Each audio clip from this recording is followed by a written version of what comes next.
Das cristaleiras da Oficina de Igualdade e Benestar da comarca de Deza Tabeiros Montes, con sé en Lalín, preduran cartéis de protesta ante o despido de dúas traballadoras.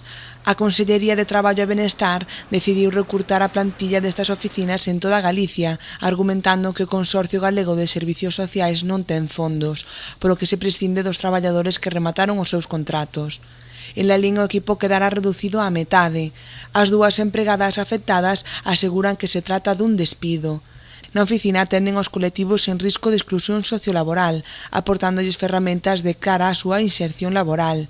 As afectadas explican que a oficina de Lalín quedaría só con dúas técnicas de inserción, que terían que asumir todo o traballo que agora desenvolven 4.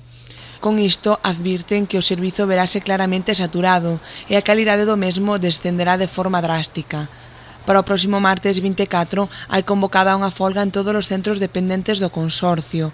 Ademais, a través da rede e tamén nas sedas oficinas, recollen sinaturas de apoio.